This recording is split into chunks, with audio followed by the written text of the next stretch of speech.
Hi guys, so this is a follow-up continuation video, sort of a Renee responds.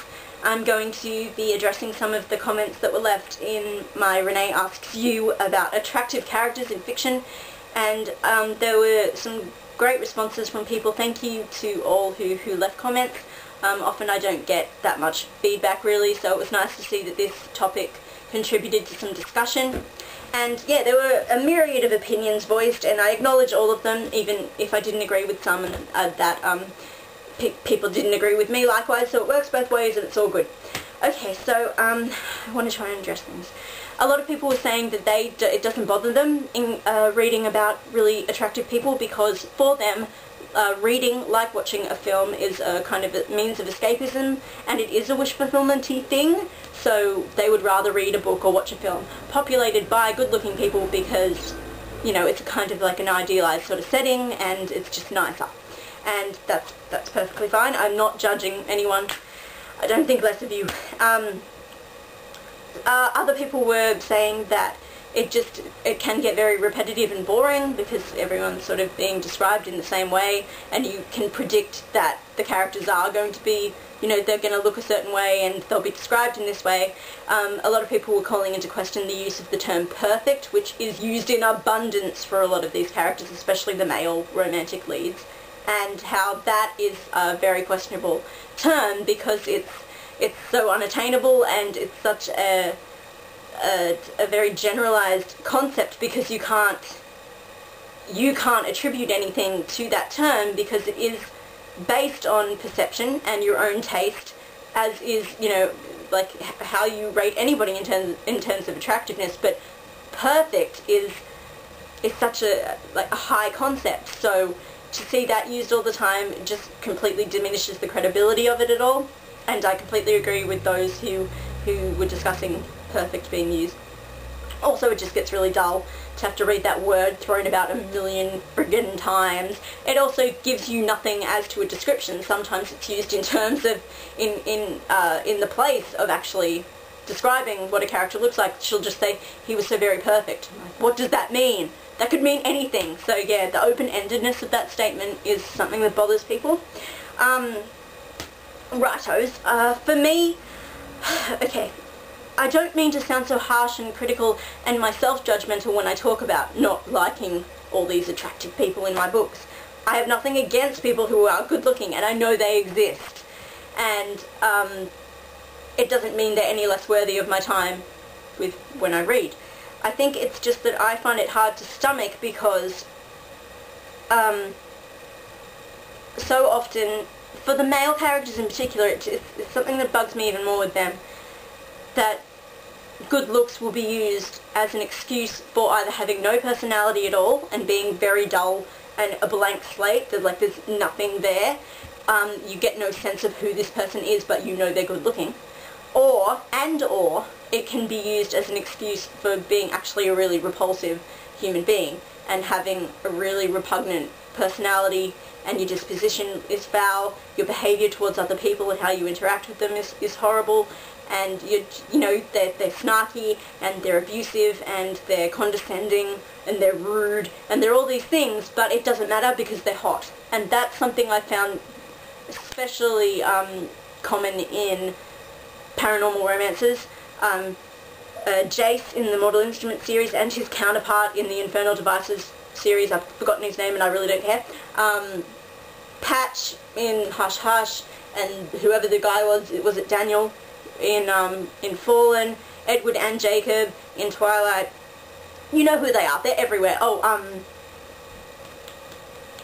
Just sort of an example and it's gone out my head. Those are all characters who are complete and utter assholes and douchebags, at least to me. I hate them. I hate how they treat people, I hate what they say, I hate what they do. But you get the feeling that they have so many fans and they're so very, very popular with readers because they're hot. Whatever that means. I find it hard often to imagine what these guys look like because the descriptions of their appearances are just really very general.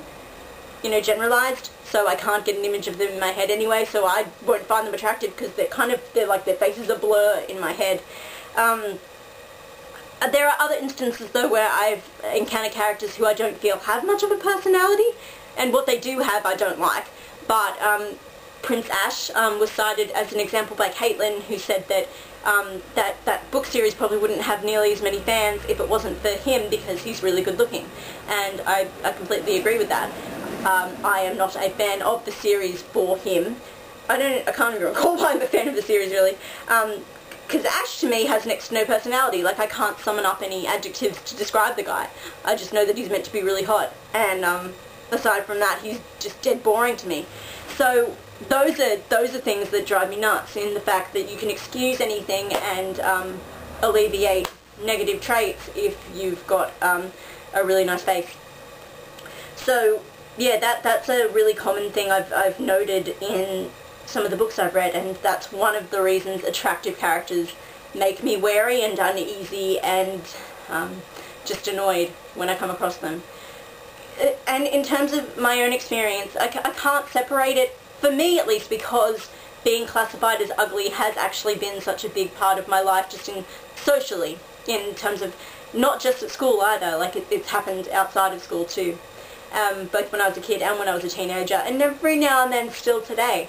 People will comment on how I look, mainly if they know me, and obviously they're assholes, I shouldn't care what they think, but it is something that my life has been a little bit more difficult because of how people perceive my appearance. And so I have to read about these characters who have it actually a little bit easier because they're good looking is hard for me, just because it makes me feel unworthy. I sometimes get the sense that these characters have been given the privilege of having, being the centre of this narrative or having a part in this story because they're good looking, and their authors have crafted them as such because that means they're just that more worthy. I don't know, it leaves me with a really foul taste in my mouth a lot of the time. I would love to know of more book suggestions from readers, especially those who read contemporary realism in young adult. I would love any book suggestions about bullying and that kind of thing, especially during high school, from those who, are teased because of their appearance and stuff. I think that would be interesting. I haven't really encountered that many, certainly not Australian novels. Yeah, it's hard because, of course, beauty is in the eye of the beholder, and it's all about who you are on the inside.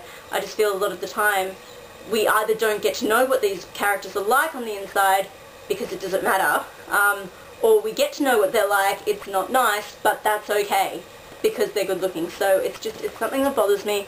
Also, it's just really boring to always be encountering these people. I would rather have some interesting physical descriptions about them and to see them behave a little differently because they're not always getting adoration poured on them due to what they look like. That's just my opinion. I'm going to try and do another follow-up video in relation to this topic and how these books are adapted to screen and some of the issues I have there.